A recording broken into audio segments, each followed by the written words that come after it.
Good afternoon, Mr. Yap. Here we're going to interview you. If you answer questions, for example, what are the common problems you see in students when they are studying science? Okay, science students as a whole,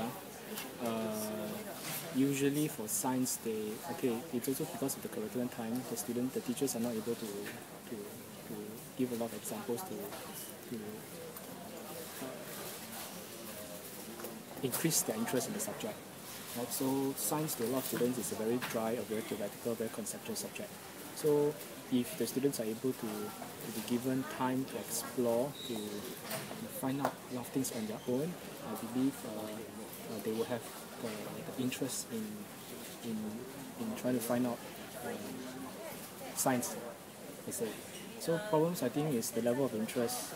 Unless if the student is really interested in studying the subject in science, he or she will not have the initiative to find out more, either through the internet or asking people or even reading. So I think the main problem is trying to inculcate a sense of interest in the students.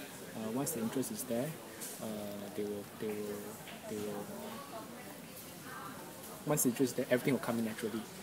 They'll be more motivated, they'll be more passionate about the subject, they'll try to find out more. And naturally they'll do better as well. Yeah. So common problem, lack of interest. So what are the benefits of critical thinking questions that are put in the science test papers? Okay, the critical thinking questions, it's based on the critical thinking framework. So it talks about 8 elements of thought. Talk about the purpose, assumption, getting information, thinking about the implication and consequences. Based on the passage that's given, they're supposed to use the 8 elements of thought to try to answer the questions, and it is a good foundation, or it's a good starting point for students to practice to use the 8 elements in trying to analyze a particular scientific journal or article. So could you give us a brief summary of the curriculum and its demands?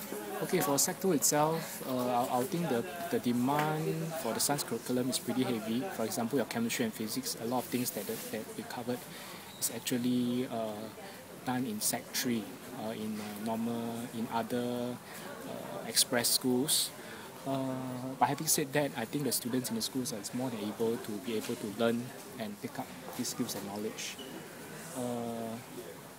So I don't think there'll be any problem in the capability of our students.